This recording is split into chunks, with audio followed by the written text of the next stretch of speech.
Roh Elia dan roh Yesus. 2 Raja-Raja 2 ayat 15. Dan mereka, putra para nabi, melihatnya yang di Yeriko dari jauh, dan mereka berkata, Roh Elia berdiam pada Elisa, dan mereka datang untuk menemuinya, dan mereka sendiri bersujud kepadanya sampai ke tanah. Roh Elia maksudnya kuasa Roh Kudus yang berdiam pada Elia. Berdiam pada Elisa maksudnya kuasa Roh Kudus yang sama itu berdiam pada Elisa. Kisah Para Rasul 16 ayat 6. Sejauh ini mereka telah mendatangi melalui daerah Frigia dan Galatia.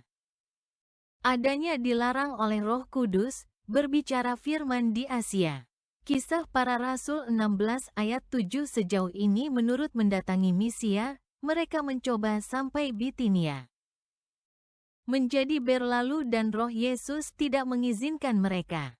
Roh Yesus maksudnya Roh Kudus, di ayat 6, yang berdiam di dalam Yesus, di ayat 7. Filipi 1 ayat 19, aku telah mempersepsikan untuk bahwa yang sama ini kepadaku akan beralasan melangkahlah ke dalam keselamatan melalui permohonan kalian, dan perlengkapan Roh Yesus Kristus. Roh Yesus Kristus maksudnya Roh Kudus yang berdiam di dalam Yesus. Lukas 1 ayat 17. Dan dia akan datanglah duluan di hadapannya dengan roh dan kemampuan, kuasa Elia untuk dengan mengubah hati bapa pada para keturunan dan orang-orang tidak taat di dalam watak orang-orang adil. Membuat siap umat yang telah dibangun untuk Tuhan, IEUE, Bapa. Dengan roh dan kemampuan, kuasa Elia maksudnya kuasa Roh Kudus yang berdiam di dalam Elia. Kisah Para Rasul 10 ayat 38. Yesus dari Nazaret.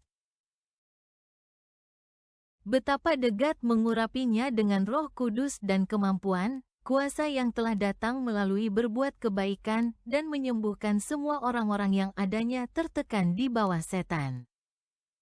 Bahwa degat telah berserta dia. Roh Kudus dari Bapa mengurapi Yesus hingga berkuasa melakukan mujizat.